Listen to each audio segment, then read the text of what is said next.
"They will pay. When I see them, I remember. I could have helped." That's what Adebayo said after getting cut from Team USA. Coming from one of the most hyped draft classes in recent memory, Adebayo was overshadowed. But while others haven't lived up to it, Adebayo continued to work. He's never been a flashy guy on or off the court. He doesn't get all giddy over fancy cars or big mansions or expensive jewelry. People who are obsessed with materialism humor him. The sneakers he wears? He got those Nikes for free, provided by the NBA. Despite making it on the biggest stage of professional basketball and even becoming an all-star, Adebayo still lives a low-key, frugal lifestyle. The only kind he's ever known. Nobody thought he was this good, especially on the offensive end, where he impressed at the draft combine. According to Spoelstra, that was the deciding factor in drafting him.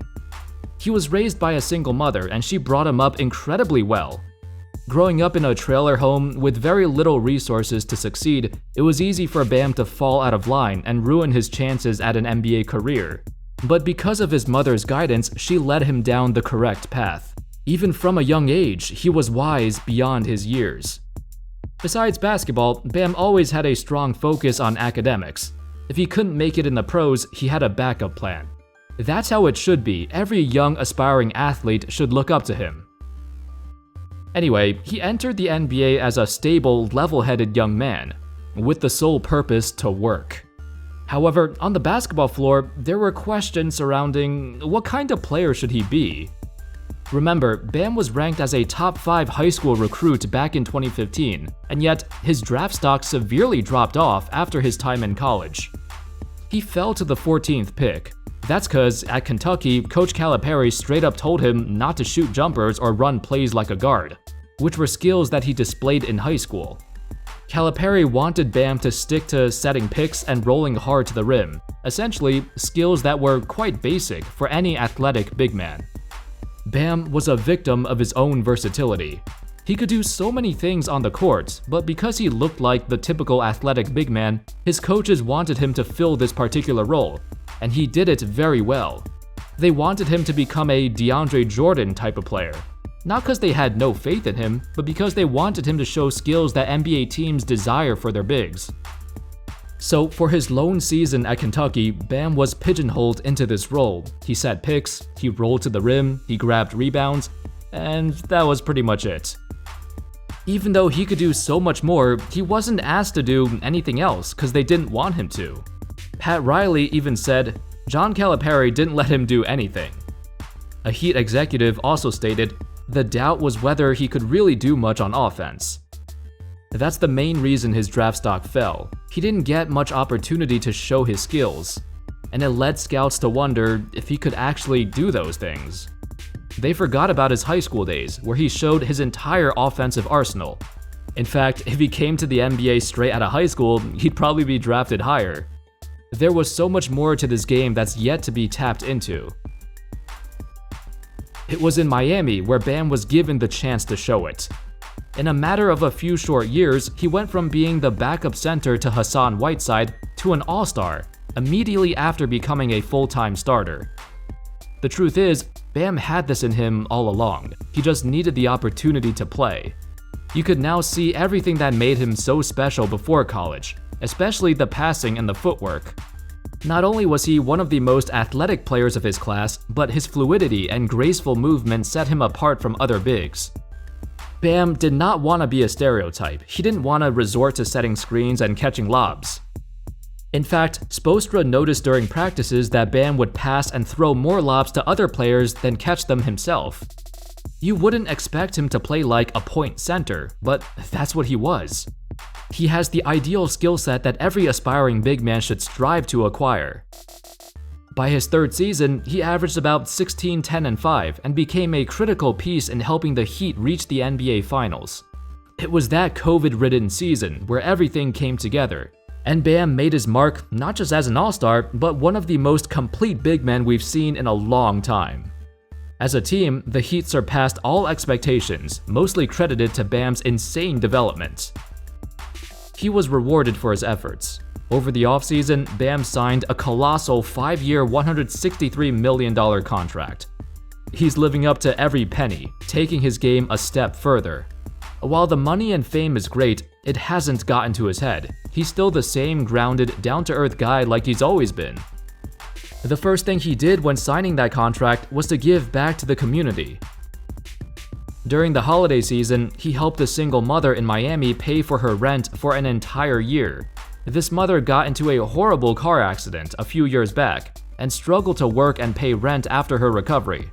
She was on the brink of eviction, but Bam stepped in to save her. On top of doing all the little things too, like giving some extra cash to workers at Starbucks or other fast food places just to brighten up their day. For him, single mothers and service workers, these are the type of people that remind him of how he grew up, who helped him with his impeccable grind to the top.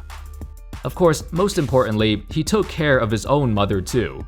Bam bought her a massive house and then talked about the importance of this moment. That was something I've always had in mind, I always wanted to do, and just having an opportunity to do it for my mom is an incredible experience. It's indescribable just for the fact the moment I was so nervous, because I never really gave her a gift like that. It kinda gave me a feel like when I first stepped on the finals court. In the 2020 playoffs, he put his versatility on full display. Look at how active he is on this defensive play. His movement so fluid, his strides so long. He covers a ridiculous amount of space in such a short time. In this one play alone, he guards like 4 or 5 different players and nearly forces a half-court violation. In another play, he could take 7-foot Brook Lopez in the paint. The dude may be only 6'9", which is short for a center, but he's built like a tank at nearly 260. He's so fast and so strong, so when the Heat go bigger, they play him at power forward. Then later on, he also spends time guarding Kemba Walker, and he does it so well. Look at how quick he moves his feet. He can easily stay in front of elite point guards and force a turnover. It doesn't matter who you throw at him, he takes on the task and succeeds. Whether it's small ball or big ball, Bam fits into any scheme the Heat try to run. Defensively, he looks like prime Draymond Green, and offensively, he's like if DeAndre Jordan had the finesse and playmaking skills of Marc Gasol. The arrival of Bam launched a new era for big men. I'd say the decade of the 2010s saw the rise of 2 major archetypes: the do-it-all wing player and bigs who can shoot. The 2020s era will be defined by guys like Bam. He represents the new age big man, and in the future, teams will be on the lookout for guys who can replicate his success. Now, Bam has taken his game to a whole new level.